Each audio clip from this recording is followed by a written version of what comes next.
All rise. We are going now to the courtroom for the Nikki Entzel hearing.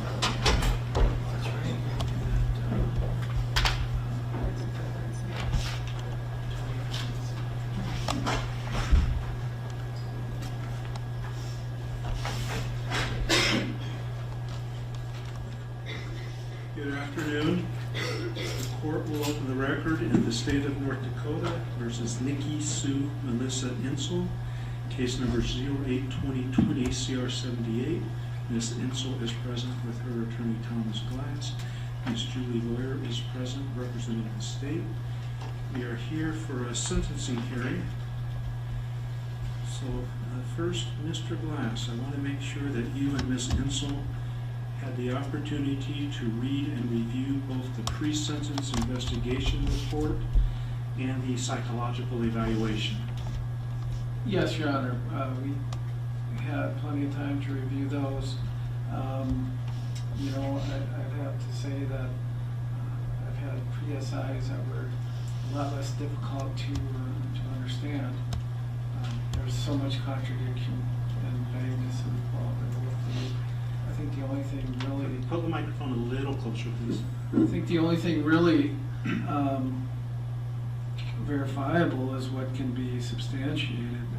Outside of that, it just seems to have introduced so much opinion and contradictory type things that we know that aren't true, such as using fentanyl almost on a daily basis in 2021, but she was incarcerated in the Department of Detention Center. I mean, I find it hard, quite extraordinary. But I mean, outside of those type of things, I guess, the biographical, factual information, we really don't have any disputes with that. It's just... Well, I guess I need to give you and Ms. Entzel the opportunity to put anything on the record that she wants to dispute in the pre-sentence investigation or in the psychological evaluation. As I understand it, some of the contradictions, according to the individuals preparing those, is based upon contradictory statements that she made. I understand that, but also there's it's their job to make determinations as well, right? So we may not necessarily agree with all those, but they are what they are. Well, again, I want you to have the opportunity. First of all, you fully discussed both of them with Ms. Entzel. Yes. Sir, other than what you said, is there anything on the record regarding either the pre-sentence investigation or the psychological evaluation that you want to specifically address? No, Your Honor. Ms. Entzel, you can speak through your attorney if you want, but I want to make sure there's nothing you want to add or address with regard to the pre-sentence investigation or the psychological evaluation. I think some of it is very much a farce. There was a lot of other issues both times we took it with the Zoom capabilities, with them freezing. There was things that were asked,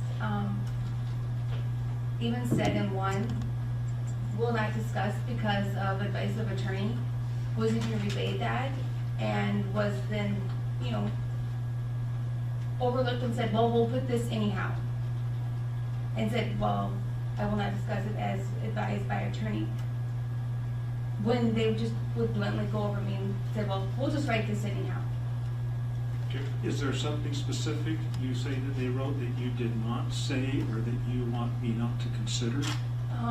I was asked about the crime, and I was told not to talk about that.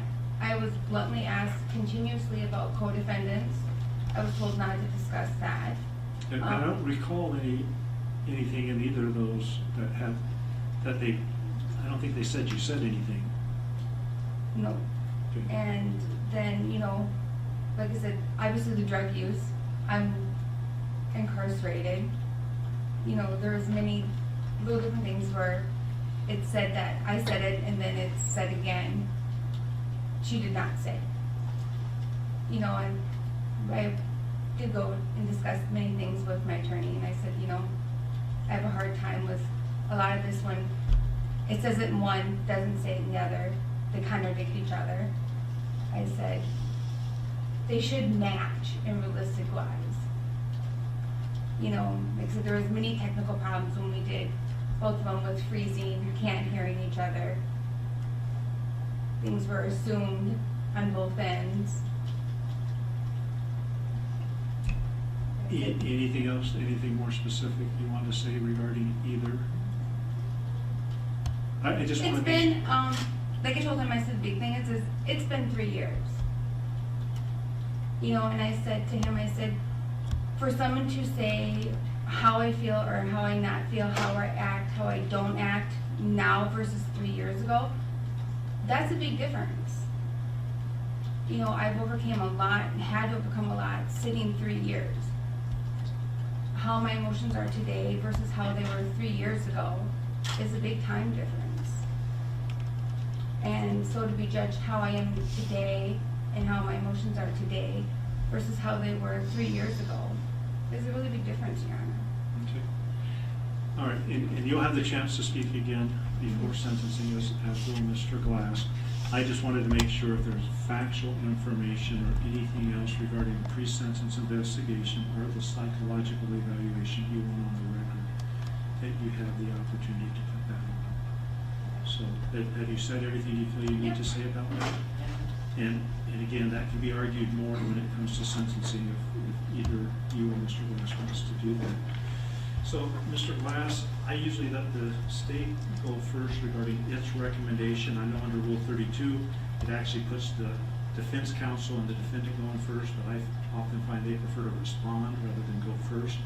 Would you prefer me to have the state let us know its recommendation and the basis of that recommendation? Your Honor, I would just do the more, it seems to be the more traditional way in our district, have the state present first. So, Ms. Lawyer, if you let me know the state's recommendation, and I have reviewed the witness or the victim impact statements that were on, and I trust you've been in contact with the victims and will let me know if anyone wants to speak.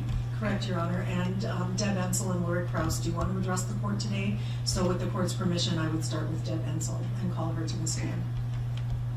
Okay. Ms. Deb Entzel, if you please come forward. And these are statements, they don't need to be under oath as I understand it, because they're just victim impact statements, but if you just come take a seat up there and make sure you speak in the microphone so I can hear you clearly. If you could start by saying your name and how you're connected to this case or how you're related to Chad, and then you can make your statement to the court. My name is Deb Entzel, and Chad Entzel is my son. Okay?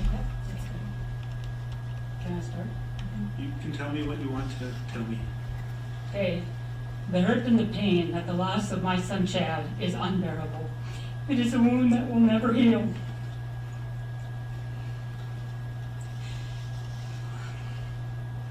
We will always have that reminder of our loss with the empty chair at the family get-togethers and holidays.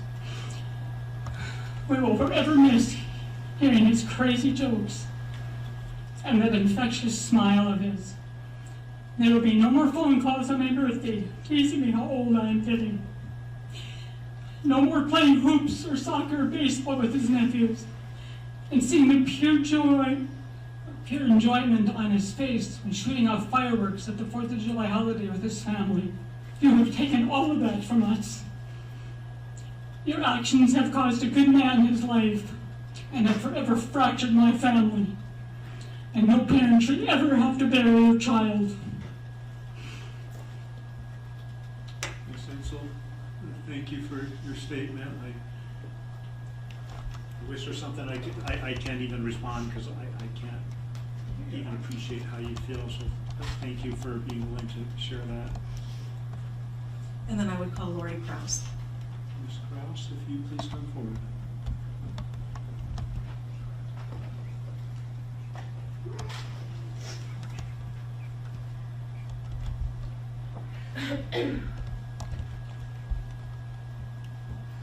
And if you could also start by saying your name and how you're related to Chad, and then you can make your statement. My name is Lori Krause. and I am Chad's sister.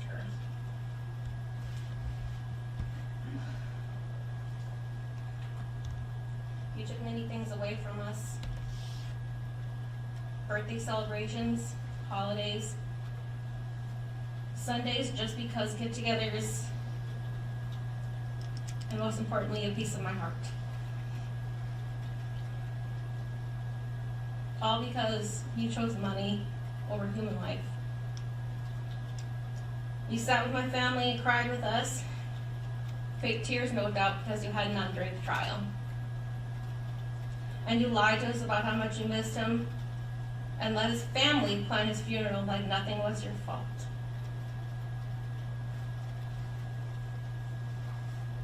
We are not victims. We are a network of broken survivors. You may have noticed your side was completely empty at the trial, while Chad's side had more people than space. That's because everybody knows that their world is a much better place without you in it. There are a lot more things I could say about how I feel, but I decided this day is no longer a day of you. It is a day about my brother. This is the day we remember him and what a wonderful person he was. An amazing athlete, somebody who had more friends than I can count, and somebody who most importantly could do anything for anybody at any time. He gave back to his community and was a role model for my boys. Now, because of your selfish actions, he no longer gets to be with his family. Watch his nephews grow up.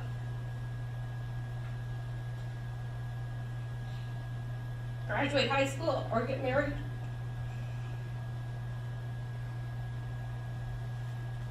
I miss the days that I could just call him up simply to invite him to dinner. People will remember my brother as a genuine great person, and I will forever remember and reminisce about the short time we got to spend with him. He will forever be loved and missed. Justice has been done, and I know I speak for a lot of people that wants you to rot in eternity where you will no longer be able to hurt anybody again. Thank you, Ms. Grimes. Prior to Ms. Lawyer proceeding, I want to make sure there are no other members of Mr. Chad Entzel's family or those who were particularly close to him who want to make a statement. I just want to make sure there's no one else who didn't communicate with the state's attorney's office of their desire to do so. Not hearing anyone or seeing anyone stand, Ms. Lawyer, you may proceed with the state's recommendation. Thank you, Your Honor. It was difficult to go through this PSI as I said during trial, unless we can corroborate a statement that Nikki Entzel makes, we can't believe that it's true, because there are so many competing statements, contradictory statements throughout the PSI. In fact, the psychologist even indicated that there were answers that she gave on the initial assessments and tests that when they questioned her about it, she gave completely different answers during the actual psychological evaluation. The PSI writer indicated it was difficult ascertaining basic facts because things that they got for collateral resources, such as that prior pre-sentence investigation, either didn't contain the information or had contradictory information. The psych eval notes that there were difficulties with her honesty and within taking responsibility and her tendency to blame others for her misconducts, and the inconsistent statements again, including, for instance, the frequency for which she self-reported that she was abused by her husband. There were times when they asked about past trauma, she didn't even say anything about being abused by her husband, which again calls into question the fact that he didn't abuse her. There's no evidence that he ever abused her. Ironically, she says she feels angry twice monthly, and it's often triggered by people who are not truthful to her, and yet she has difficulty telling the truth even in a situation like this. Her brother had told law enforcement that she was notorious for not being truthful and for exaggerating things, and her coworkers said she frequently lied, so that's kind of what we have to deal with digging through this. It's also hard to believe what she says when what she does contradicts what she says. For instance, she claims that she was physically and mentally abused by both of her parents on a daily basis. However, she sends her children there to spend summers with them and holidays with them all the time. She claims to one person that she speaks with her friends Pete Bateman and Nathaniel Goodman on a daily basis, but tells another one it's weekly or monthly. And while she spoke with Mr. Bateman regularly through November 2020, it was once in October 2022 and once in November 2022. And the reason I bring this up is because she advances them as a support system for her, that she's got these two really good friends that she talks to on a daily basis that are supportive and encouraging of her, but she really doesn't have the contacts with him that she reported to the PSI writer. For Mr. Goodman, again, sporadically throughout her incarceration, about twice a month. And then she claims to speak to her children daily.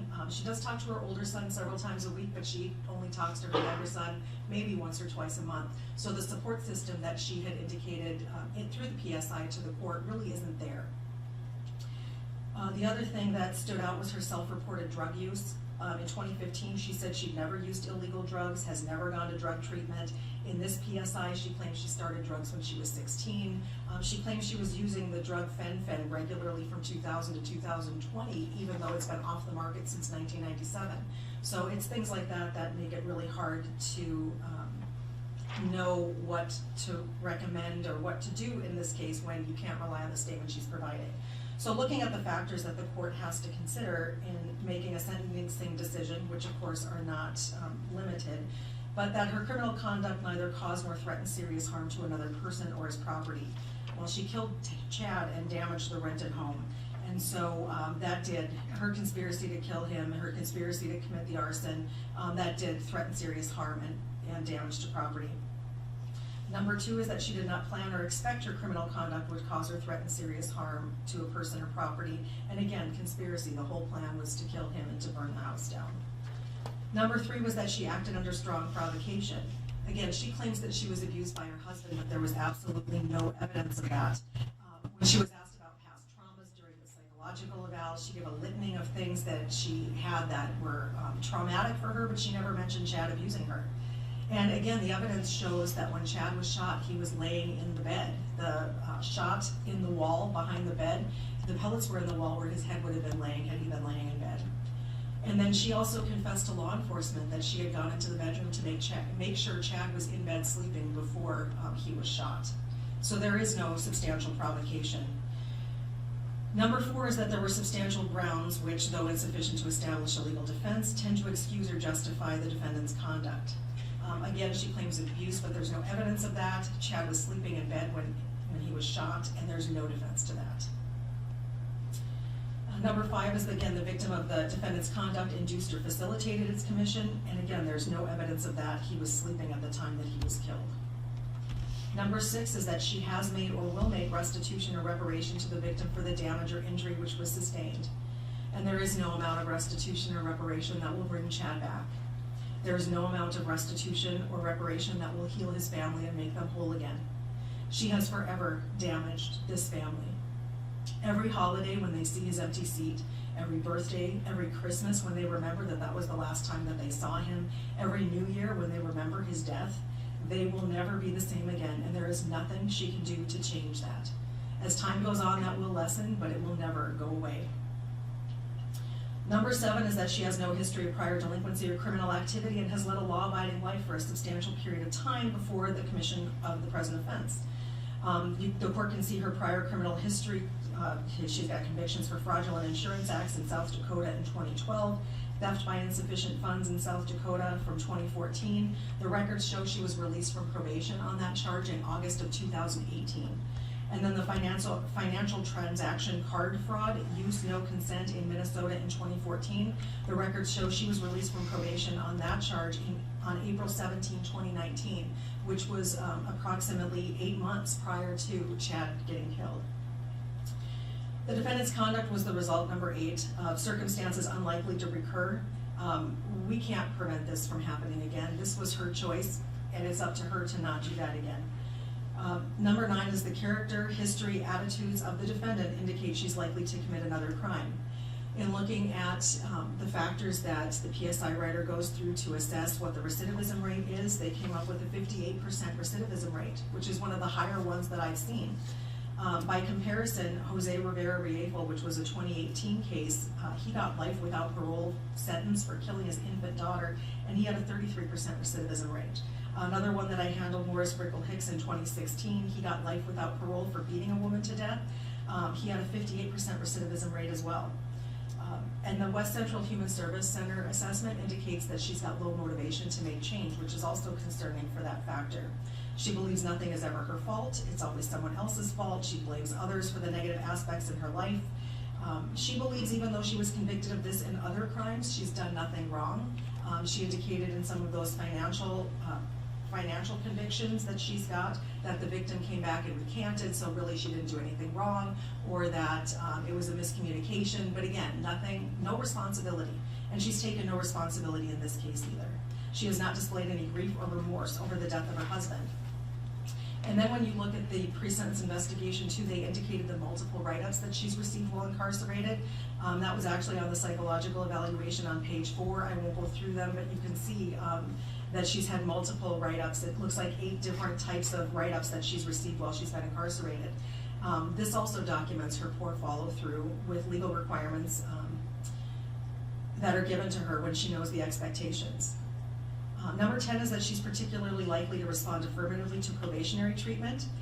Again, that's unlikely since she doesn't believe that she's done anything wrong. She's identified that support system that we talked about, but they aren't really a good support system because she doesn't really maintain the contact with them that she says she does. And she also reports that they all believe that she's innocent and has done nothing wrong, which isn't, again, a good support system for her to start making better decisions in her life. Number 11 is that imprisonment would entail undue hardship to herself and her dependents. In the PSI, again, this was another situation that came up where it's got conflicting information. She reported that she has 3 children in 2 of her 4 PSI interviews, but she doesn't have a daughter. And we know she doesn't have a daughter. Her brother testified on the stand that she's got 2 children, they're both boys. She claims that this daughter is either 27 or 28, depending on whether or not you believe what she said in the PSI interview or the assessment interview. That means she would have been 13 or 14 years old when this child was born. Our investigator followed up with her mother and her brother to verify if she had a child that young, and they said no, she did not. She also reported that this child was either the result of a one-night stand or a 10-year relationship with the child's father. So clearly she doesn't have a daughter. There's nothing that we can do, or there's nothing that we can find that can corroborate the fact that she's got a daughter. Why she would say that is unknown. So she only has the 2 children. One is 21 and one is 15. He's a high school student. He plans to further his education upon graduation, which will be approximately 2026. There is no undue hardship on herself or her dependents with her incarceration. Number 12 is elderly and in poor health, and she'll likely argue she's got poor health. As you can see from the documents that were provided to the court prior to sentencing, she has a laundry list of physical health needs, but she's been in the jail for the last 3 years. They've been able to provide her care while she's been in the jail, not to her satisfaction. She's complained about that as well, but as far as I know, there have been no hospitalizations or any ill effects from that. So poor health is not a factor for the court to consider. She did not abuse a public position or trust, which is 13. And number 14, whether she cooperated with law enforcement authorities to bring others to justice. She did confess her involvement, and it did take 3 interviews, and it did take, I think, 6 tries during that one interview to get her to finally admit what she had done. She's now saying that she wasn't even at the house. She's saying she was never in a romantic relationship with Earl Howard, despite the fact that we've admitted exhibits to show what their relationship was, despite the fact that in September of 2019, we have text messages where she tells him that she loves him with all her heart and soul. She claims that she couldn't have been involved in the crime because she was either walking from the Staybridge Suites to the Kelly Inn, or she was talking to her son, or she was somewhere else, despite all of the evidence that was provided. Again, she doesn't accept responsibility like her co-defendant did. I would note too that the PSI recommendation was a sentence to the DOCR. There wasn't a sentence recommendation for supervised probation to follow. Typically, if they believe that a person should be let out and on supervised probation, they will include projected or proposed conditions of probation. There was no recommendation for supervised probation or conditions of probation, therefore it appears their recommendation is a life sentence.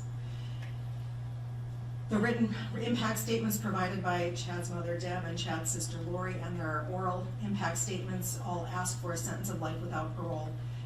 Based on sentencing factors, her conduct, her lack of empathy for Chad or his family, her lack of remorse, the fact that she committed this crime within months of getting off of probation on her other offenses, the state's recommendation for count 1, the conspiracy to commit murder, is life imprisonment without parole.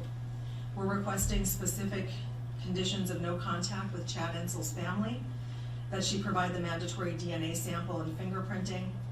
She pay restitution for funeral expenses, which are part of the PSI's victim impact statement. It's $5,592. Because we're asking for the sentence we're requesting the court waive any of the other mandatory court fees other than the $35 attorney application fee and the $25 victim witness fee. We're also requesting that there be an order that she follow through with the mental health treatment recommendations that are included in the psychological report. On count 3, the conspiracy to commit arson, the recommendation is 10 years, and we're recommending that consecutive to count 1.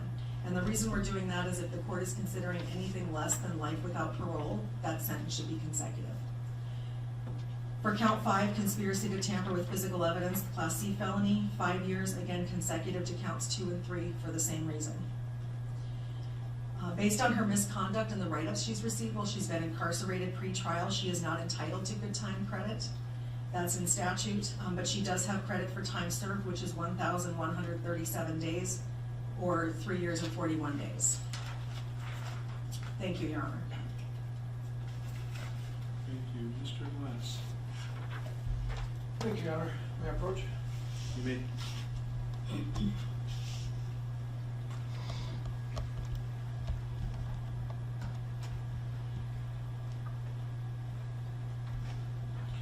And has Ms. Lawyer been provided what you just provided me? Yes. Yes, Your Honor. I'll take a second to read them.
I have reviewed the two statements provided. Thank you, Your Honor. First, it's unfortunate that we're here today. It's obviously a very horrific and tragic and sad case. I would acknowledge that from the defense perspective. As far as the PSI writer and her recommendation, Your Honor, that's just speculation based upon, I have no idea, other than they just said a sentence to the DOC, Department of Corrections. They never made a recommendation for no probation or anything like that. In my experience, oftentimes they don't make specific recommendations. It may Right. be DOCR and then probation, but they don't tell the judge how long specifically. So that's pretty tough to speculate what they were intending with that. As indicated, she's been in custody for, over 3 years. In my experience, I've never really had anybody in county custody more than a year and a half. So this is quite a lengthy period of time to be in a county correctional facility. And if we're going to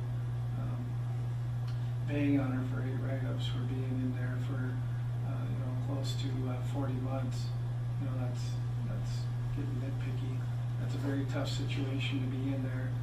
There's continuously different people coming in, coming out, coming in, coming out, and they're aware of who she is, and so there's always some type of comments and name calling and things along that nature. So it hasn't been an easy stay for her, of course, but I'm sure incarceration's not intended to be easy. But, you know, just the suggestion that she's been, you know, unruly while she's been at the detention center, I think is inappropriate. My recommendation, Your Honor, I guess is based upon the fairness of all the people involved and the co-defendant.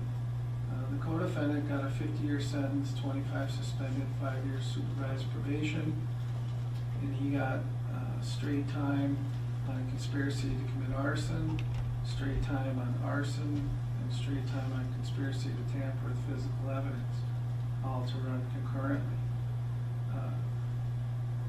Mr. Howard. Counsel, my notes indicate he didn't get straight time. He got like 10 years, 10 suspended. Oh, suspended. 5 okay. years, 5 suspended, so that they're hanging over his head for 3 years of probation. Well, so then he was only sentenced on one of the counts. Okay, I just have written down 50, 25 suspended, 5 years.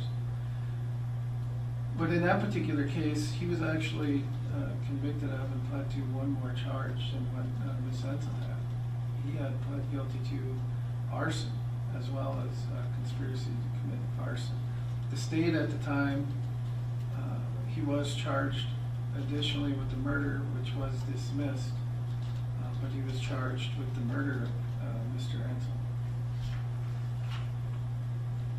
I think in these two particular cases, I think a same or similar like sentence would be appropriate. Ms. Entzel obviously has a lot of physical issues. I would argue that there's a lot of mental health issues involved as well. She can get the kind of treatment that she needs in the North Dakota Department of Corrections. They do have facilities and counselors and the appropriate personnel to help her with those issues.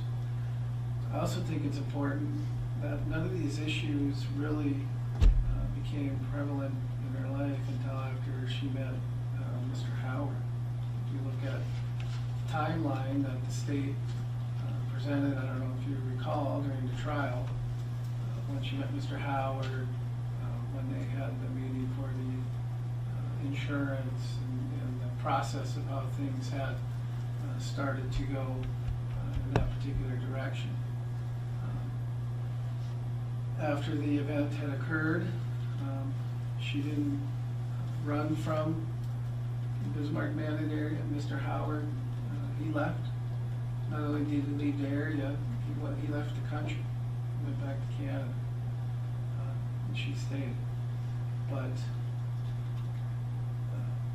I think that obviously Mr. Howard pled out to this, so he admitted his role, and I think that he had a lot to do with how things transpired after they had met. I don't know if this particular scenario would have occurred. I think Mr. Howard was somebody that met Ms. Entzel online. I believe there was a manipulative relationship. I think Ms. Entzel is, for lack of a better word, was easily seduced by Mr. Howard and his fairy tale-like stories. Mr. Glass, you're kind of just guessing right now. I don't think any evidence was presented at trial as to who seduced who or who persuaded who. Well, I think. So you're kind of just Well, we had. twisting or making up the facts as you hope. I'll accept that. Well, I don't know. We had those text messages. We had them traveling through different towns, going to different stores, looking at homes in Texas. Right. So all that was part of the state's But presentation. none of that indicated that he was somehow manipulating her or that she wasn't the one manipulating him. No, I was indicating that a lot of this occurred after she had met him. So. Well, obviously the actual crime occurred after she met him because they conspired to commit this. But I think it's a factor to be considered when you consider the sentence that Mr. Howard got as well, right? So I guess my recommendation to the court is the same or similar sentence that Mr. Howard had received. He got 50 years, 25 suspended on count one, and on the other, all suspended for the 5 years supervised probation. That'd be my recommendation to the court. Thank you. Ms. Entzel, you do not have to speak, but you have the opportunity to. I will let you know, as all counsel know, like Ms. Lawyer said, you've taken no responsibility. I do not hold against you that you did not testify at trial, and that you went to trial. That's a constitutional right you have. I'm not considering that in sentencing, and I'm not asking you to take responsibility now.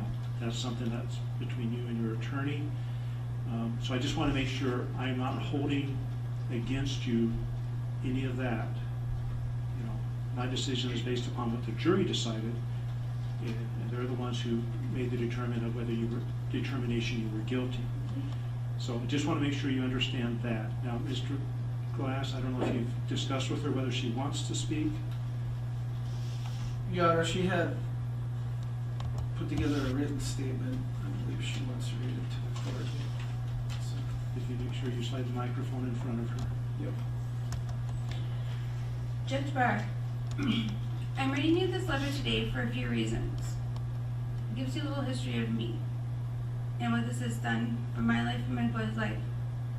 Growing up, I was taught to be a very hard worker, stay driven, never give up.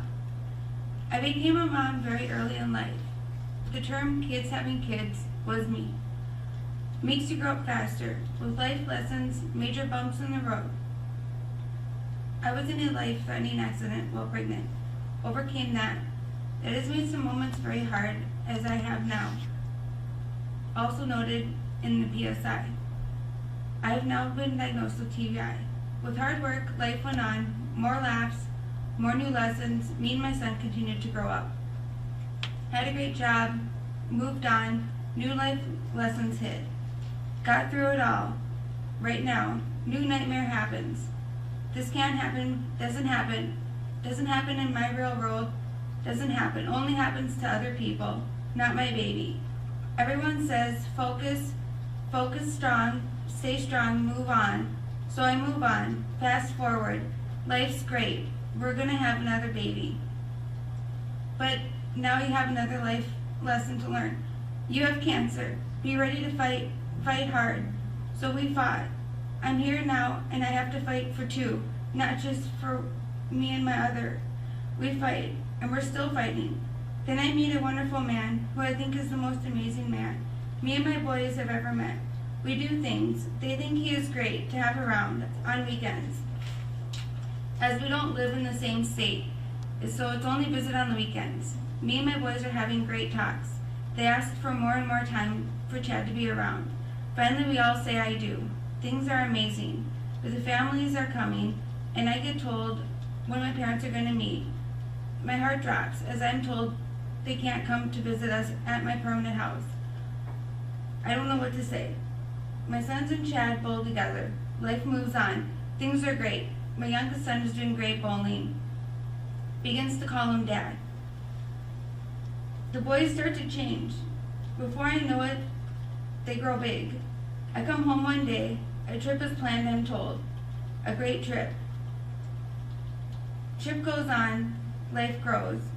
We move. Yelling starts. It becomes a windfall. People come around, don't know. I come home. I get left. Other things happen. I come home one day. This is the biggest day of my life. A black crowd goes over us. My boys tell me they've been hit. I can't believe it. My happy world has now become unhappy. I don't know what to think. I focus on my boys, focus on my catering, and focus on I need to leave. I get promised it will stop. I don't know what to think. I get promised it won't happen anymore. We'll move on. We'll be a loving family. We get told I have some more issues to go through. I need treatment again. Everything's gonna look brighter. So I say, okay. We keep moving on. I come home one day. My boys are a wreck. They've been locked in their rooms all day. I say, why?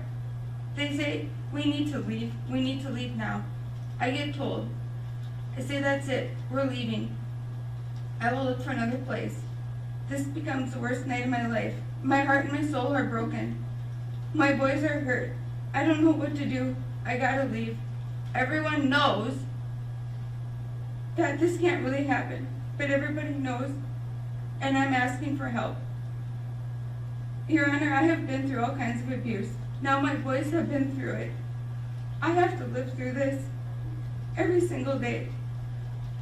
Nobody can tell me what I have to live through. Nobody can tell me the pain I have to live through every single day. From the day that I got told that to the day I started saying I need to move out. To the different times people said that they would be there to help, to who really helped and who really didn't help. Then to be told in different sessions, I don't feel enough. I don't have enough. So here we are. We're getting ready to go to trial. I'm a wreck. It's been 3 years. I've patiently waited. Every time I get ready to go to trial, it hasn't worked out. I've patiently waited. But here we are. We're going to go to trial for real this time. My heart's a mess. I get told I need to take a plea deal. It's going to be this way. I don't want to. I want to have my chance. It's my right to go to trial. But I get told that if I don't, the prosecutor's going to make sure I sit and rot and my kids never get to see me again. This isn't right. I feel like I should have a right to go to trial. And that's the right I have along with my boys. My boys say that they need this day as much as anybody else. Judge Barr, I've had to live with the loss, not only for myself, but the loss for my boys also.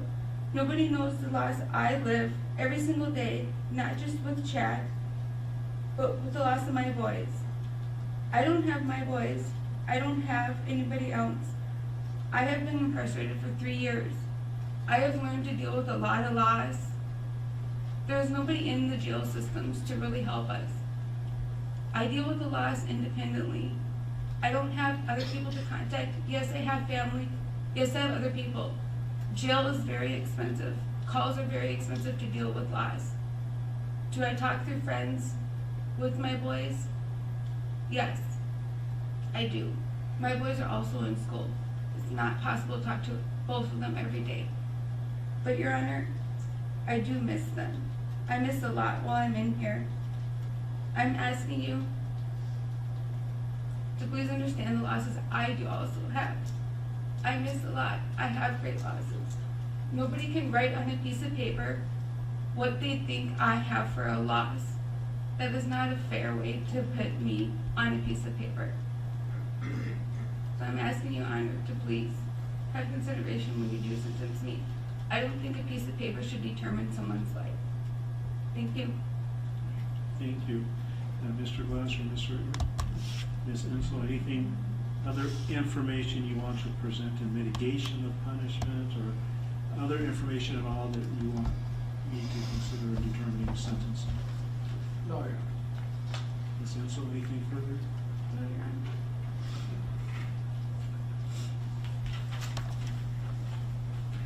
These situations are always very difficult. There are a number of factors to consider, and I won't go through those in the same order that Ms. Blair did. But the court considers the nature of the offense and the defendant's role in that offense. Of course, this is one of the most serious offenses that there can be. Conspiracy to commit murder, not just a conspiracy to commit murder, but the murder was actually committed. There's actually a loss of life, and the jury found, and the evidence showed, that Ms. Entzel was actively involved in planning and possibly executing that. We don't know who actually executed the plan. But as noted, the harm is one of the greatest harms that there can be, a loss of a life, both that person's, the loss to that individual, as well as to the family members and friends who will never have that opportunity to have that individual, Mr. Chad Entzel, part of their life. So the harm is extremely significant. The impact on the family, the community. Again, I've heard Ms. Entzel and Ms. Kraus testifying. I read the victim impact statements previously. I can't fully understand the emotions that they are going through. I can't quantify that, as I'm sure they can't even fully express it, and the impact of that loss has them on each day. The vulnerability of the victim, in this case, we don't have someone who's a minor, we don't have someone with a disability. We have a spouse, which in a way is maybe vulnerable because you trust your spouse and that they're going to treat you with love and respect. In this case, there's a weapon, a shotgun used, as well as an attempt to burn the house and the body, so that's an aggravating circumstance. We have the criminal history. No violent offenses like this in the past, but as Ms. Boyer pointed out, the 2012 Fraudulent Insurance Act, 2014 theft by insufficient funds, the 2014 financial transaction card fraud, and that Ms. Entzel had only been on probation for under a year at the time the new offense was committed. Court notes in response to Mr. Glass's assertions that kind of Mr. Howard may have been an important role in this, as those prior crimes kind of refute that some. I mean, she didn't get involved in those crimes with Mr. Howard. She was doing illegal things and blaming other people back in 2012 and 2014. Bail and probation. She wasn't on probation, so I don't know how she would do on probation. As far as the write-ups, I don't consider that significant.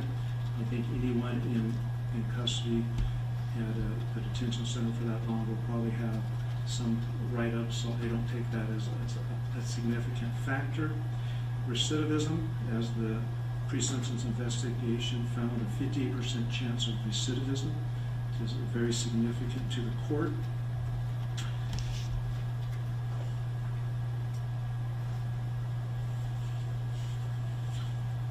And even the statements, again, I don't expect Ms. Entzel to make any admissions that she has a right to remain silent, and I do not, but everything's focused on her. And that's what the PSI found, that's what the psychological evaluation found. It's how I'm suffering. It's not how the family's suffering. And even without admitting, there could be some acknowledgement that, this is a major thing for the family. Restitution is impossible. Impossible to make any type of restitution when it's the life of a person. Age and health. Ms. Entzel was 41 years old. She should have been sufficient maturity to know what she was doing at the time she committed this offense. I recognize her poor health, but that's not a reason not to be incarcerated. Her statements are inconsistent. I have mental health issues. I don't have mental health issues, as both the pre-sentence investigation and the psychological evaluation noted. It's very difficult to know what is true, as I think the investigators found from the evidence that we saw at trial, because her story is constantly changing depending on what she wants to say at that time. Position of trust. She wasn't a fiduciary or anything, but again, she was a spouse who you would hope the other spouse could have some trust in. Mitigating circumstances. I have seen no evidence that Mr. Entzel abused Ms. Entzel. Nothing was presented at trial. It's just her self-proclaimed statements, and those have changed today.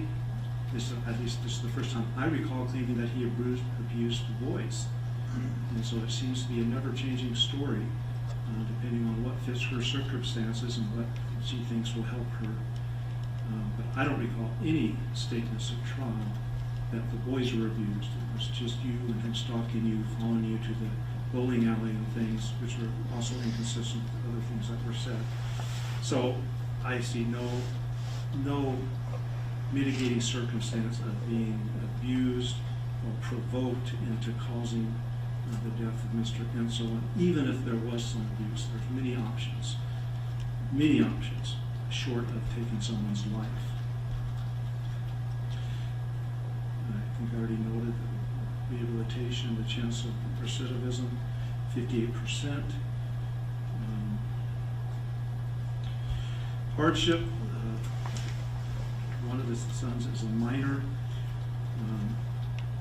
but any reasonable sentence, he will hit the age of majority before Ms. Entzel gets out.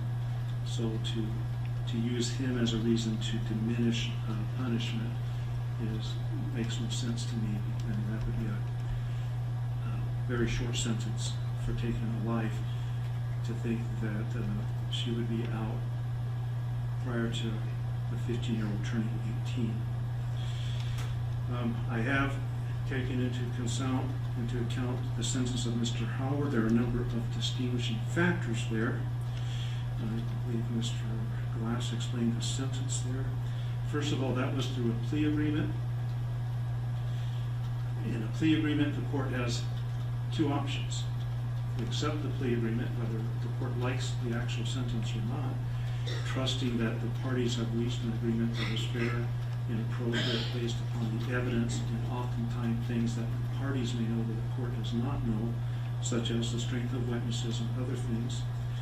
Or the other option is to reject it and force the matter to go to trial. When the court is presented with a plea agreement, the court doesn't always get to impose the sentence that the court may feel it is appropriate based upon the nature of the admitted violations.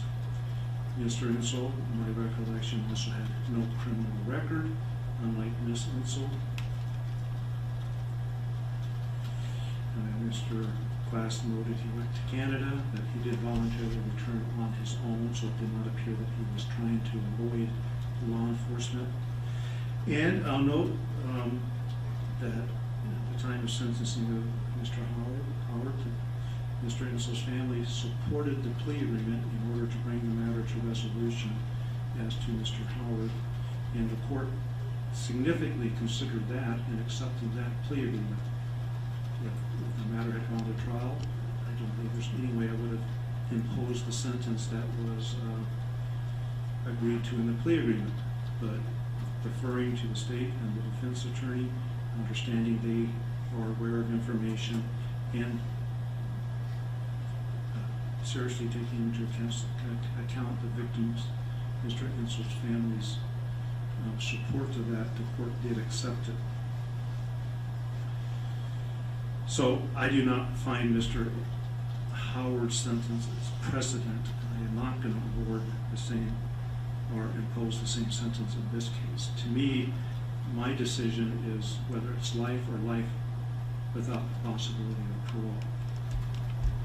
Anything else, I believe, would be a grave injustice. And that's where I am deliberating at this point. I'm comparing it to a case I did a sentence in last year with life without parole, where the individual was slightly younger, but he had a significant larger criminal history of over 60 convictions, had been incarcerated multiple times and violated probation. I think it was about 5 times, and it had many opportunities for treatment. And in that case, because of the significant opportunities he'd had to correct his behavior, to receive treatment and stuff, the court did impose life without the possibility of parole. Both of those, that case and this case, each resulted in the loss of a life, under different facts, of course.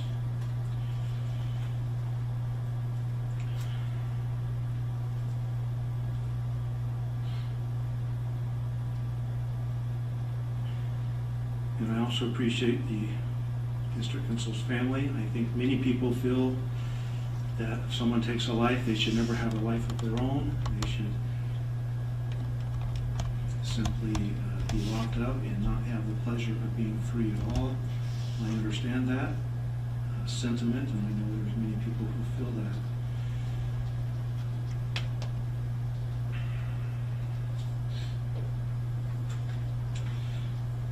I also tell the parties I'll give very little weight to the 2 letters. Again, neither of these people testified at trial. There was no evidence, no statements of the children being abused or any of that information until today. So the court finds that of very little weight.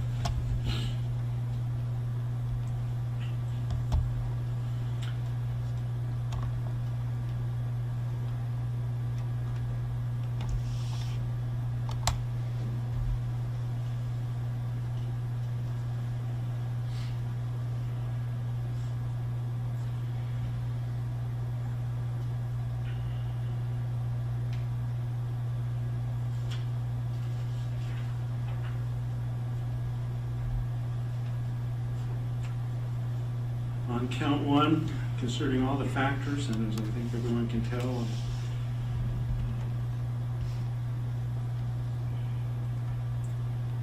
trying to weigh those factors and determine what's most fair and appropriate, I am going to impose a life sentence. I will not do that without the possibility of parole. As significant as murder is, there is the possibility that through proper counseling and other help, that Ms. Entzel may be able to be released down the road and be able to be a productive member of society. The fact that it's life without parole does not mean she will be released. Victims' families will have the opportunity to participate if they want in sharing their thoughts about her being released in the future. And under the law, she has to serve a minimum of 85% of that sentence, which I'll address in a minute. And so, for count one, life, of course, required DNA and fingerprinting. I will order the restitution of $5,592. Waive all fees except the $35 victim witness fee, the $25 court-appointed counsel fee. Require participating in mental health treatment. And Ms. Lawyer, was it 1137 or 1037 days credit? 1137, Your Honor. And you credit for 1,137 days.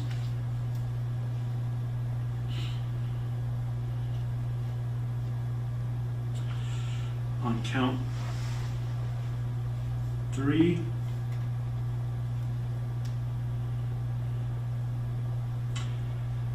I am going to impose 10 years all suspended and 3 years of probation.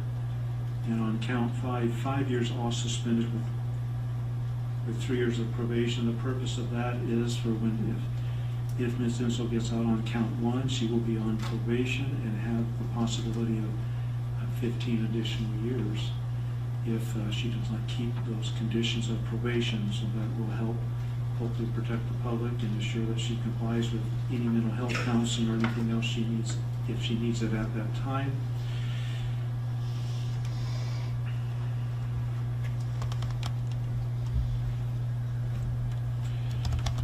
Since I'm suspending it, so we have that time hanging over her head, does it really matter if it's consecutive or concurrent? It doesn't at this point, Your Honor. It would on a revocation. Yeah. So I am going to make them consecutive. All 3 counts are consecutive. Again, 1,137 days of credit.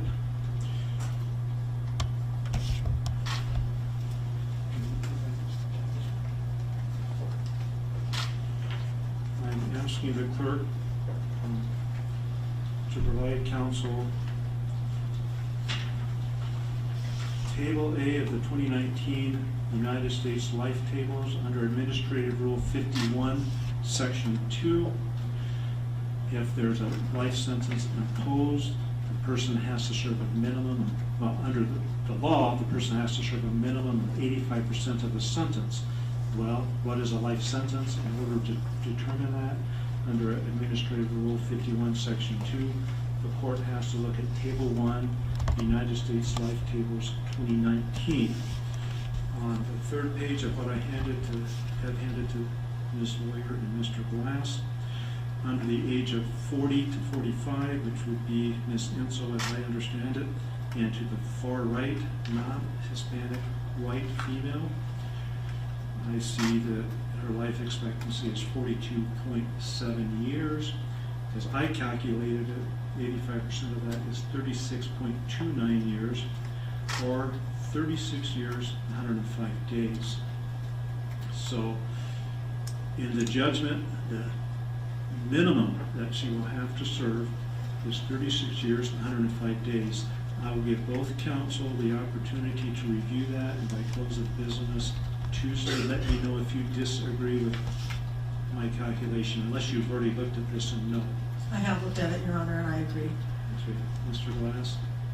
I looked at this before in case I did impose life without parole. Didn't know what I was going to do, but I wanted to be prepared if I did.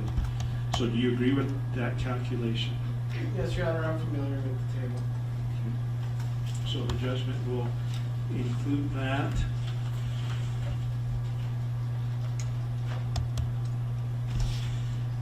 And so, although this would be quite down the road, I do need to review Appendix A with you, which would identify the conditions of probation. Under number 1, you may not violate any criminal law or ordinance, whether state, federal, county, city, or tribal. Under 2, you may not use or possess any type of firearm, destructive device, or dangerous weapon. Under 3B, you may not use alcohol in excess. 0.08% is presumed to be in excess. 4, you may not use any controlled substance except as prescribed. 5, you may not use or possess surveillance or counter-surveillance equipment. In number 8, you may not willfully defraud a urine test administered as a condition of probation. Under 9, you have to report to the probation office within 24 hours of release. Under 10, you have to stay in contact with the probation officer as directed. You have to get permission prior to changing your address, and you have to promptly let the probation officer know of any change of phone number or employment. 11, you have to allow your probation officer to visit your place of employment and your residence. Number 12, you have to allow your probation officer to search you, your place of residence, your vehicle, or other property. 13, you need to continue with or seek appropriate employment or educational opportunities. 14 is testing for the use of alcohol or drugs. 18 is a $55 monthly supervision fee. The 20 is the fingerprinting. 21 is DNA. Under 22A, if requested, you would need to participate in cognitive restructuring. 24 is participating in intermediate measures. I'll explain that a little bit more in a minute. Under 25, you have to have written approval to associate with known felons, drug users, or traffickers, or to leave the state of North Dakota. Under 26, if there are any, you have to comply with any conditions of mental health treatment, if there are any in place at the time you are released from the Department of Corrections and Rehabilitation. I want to make sure you understand 24. Part of probation, if you violate the conditions of probation, your probation could be revoked. If your probation is revoked, you could be resentenced to that 10 years and that 5 years. So you could be resentenced to 15 more years. An intermediate measure, sometimes, typically, probation will give you the chance to try to cure your violation and to do something to stay on track. So that's why you should participate in that if that occurs. But I want to make sure you understand that probation can be revoked and you could be resentenced to 15 years if you violate the conditions of probation when you are on probation, if you get on probation. Do you understand that? Yes.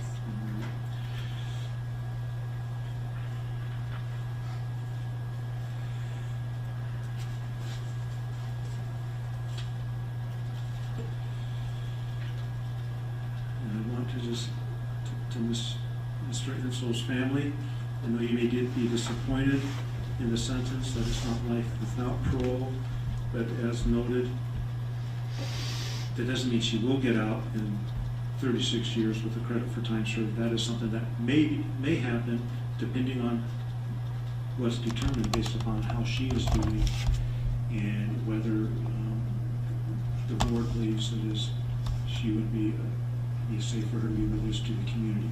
So I just want you to understand that it's not a minimum. I mean, the maximum is life. The minimum is the total of 36 years, 105 days.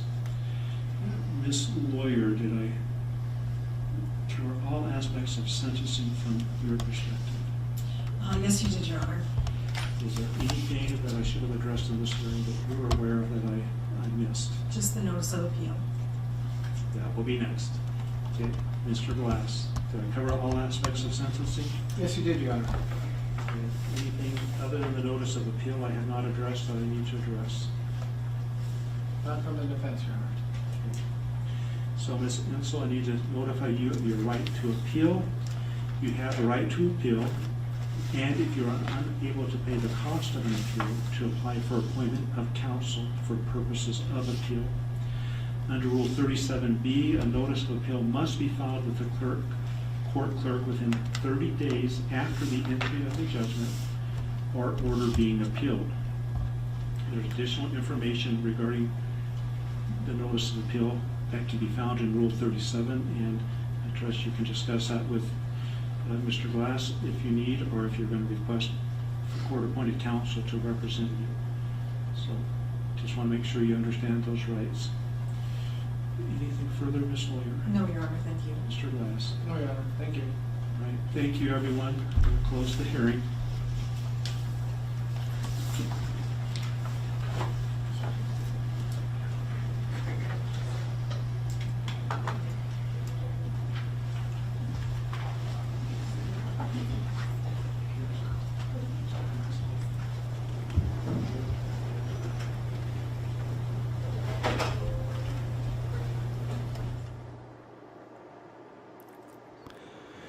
And this concludes the sentencing for Nikki Entzel, the sentencing hearing, which got underway a little over 1 hour ago. And Nikki Entzel was sentenced to life, which amounts to about 36 years, with probation on top of that as well. Okay. Time now is 2:37 here at the KFYR Plus news desk. We are going to take a short break, and when we come back, we have got your local news headlines coming up for you next, right here on KFYR Plus. Get a real ID in 2023 before your standard ID will no longer be accepted to board domestic flights. Or get the enhanced ID for easier returns from Canada and Mexico by land or sea. For more, visit dmv.ny.gov.